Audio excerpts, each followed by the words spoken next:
ایک حافظ صاحب فارغ ہوتے ہیں، وہ حافظ صاحب فاسق بھی ہوتے ہیں، فاجر بھی ہوتے ہیں، انہیں نماز کے مسائل نہیں آتے، انہیں نماز کے مفسدات کا پتہ نہیں ہوتا، انہیں صحیح وضو کرنا نہیں آتا، غسل کرنا نہیں آتا، اور وہ آ کے تراویح پڑھا رہا ہوتا ہے، مصلی پڑھا رہا ہوتا ہے۔ ناراض مت ہوئیے گا، ہماری مسجد کمیٹی اس کا امتحان لینے کے لیے یہ نہیں پوچھتی کہ تمہیں کچھ مسائل پتہ ہے کہ نہیں پتہ، تم امامت کرو گے۔ وہ کہتے ہیں 2 رکعت نماز پڑھ کے سنائیں ذرا، ہم دیکھتے ہیں، ہمارے نمازی ٹیسٹ لیں گے آپ کا کہ آپ کیسا پڑھتے ہیں۔ یہ 2 رکعت وہ اخلاص کے ساتھ پڑھ لے، میرا تو حسن ظن قائم ہو ہی نہیں سکتا۔ میرے استاد محترم کر لیں تو الگ بات ہے، میں تو کر ہی نہیں سکتا ہوں، کیسے کریں حسن ظن؟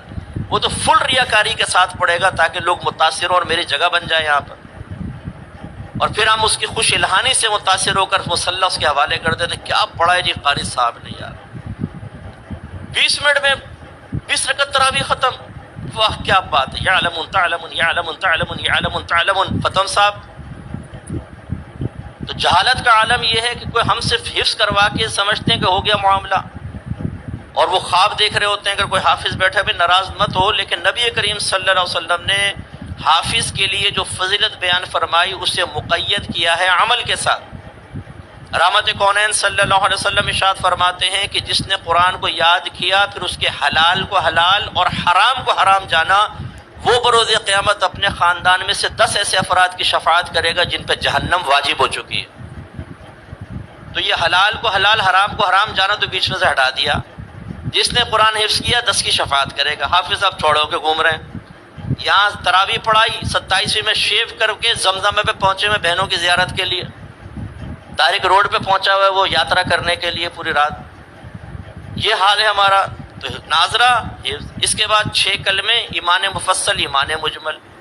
یہ 6 کلمے نبی کریم سے منقول نہیں ہے، تو بات کی ایجادات ہیں۔ ایمان مفصل، ایمان مجمل بات کی ایجاد ہے، یہ بھی نہ یاد کریں آپ 6 کلمے۔ یہ جو بے وقوف قسم کے بعض لوگ ہوتے ہیں جو ان 6 کلموں کو کسی انسان کے مذہبی ہونے کا معیار قرار دیتے ہیں۔ اچھا دوسرا کلمہ سناؤ ذرا، آپ نے سنا؟ ہاں ٹھیک ہے ٹھیک ہے۔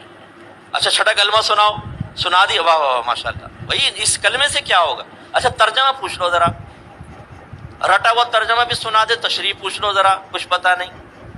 تو سمجھانا یہ مقصود ہے کہ ہم لوگوں نے اس وقت جہالت اتنی عام ہے، اور وجہ اس کی کیا ہے کہ ہم نے چند چیزوں کو دین کا نام دے دیا۔ ہمارے مدارس کے اندر جو حفظ قرآن کے اس میں بھی ایسے ہو رہا ہے کہ بچوں کو حفظ ناظرہ کروا دیا، اس کے بعد مسائل نہیں۔ نتیجہ نکلتا ہے کہ معاشرے میں جہالت کی وجہ سے بگاڑ پیدا ہوتا ہے۔ سب سے بڑا بگاڑ علم کی کمی کی بنا پر۔ آپ کے نبی کریم صلی اللہ علیہ وسلم نے فرمایا طلب العلم فریضۃ علی کل مسلم، علم کا حاصل کرنا ہر عاقل بالغ مسلمان مرد و عورت پر لازم ہے، لیکن چونکہ ہمارے اندر ایک تحریک بغاوت اٹھ چکی ہے۔ آج اگر آپ کی گورنمنٹ آف پاکستان یہ اعلان کرے کہ جو فرض علوم سیکھے گا اس کو فرض علوم کے بینیفٹ ملیں گے پر منتھ 1 لاکھ روپے، جو فرض علوم کا حامل ہوگا ہر مہینے 1 لاکھ روپے بینیفٹ ملے گا، وظیفہ ملے گا۔ آپ دیکھیں ہم میں سے ہر ایک ڈھونڈ رہا ہوگا یار فرض علوم ہے کیا، ہمیں بتاؤ کیا ہے فرض علوم۔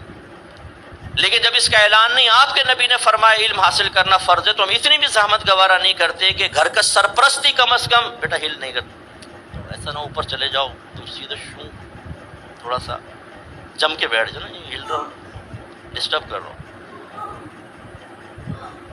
تو گھر کا سرپرست بھی اس چیز کو سمجھنے کے لیے تیار نہیں ہے کہ مجھے علم سیکھ کر اپنے بچوں کو سکھانا چاہیے، وہ بھی بیچارہ ایسے ہی ہے۔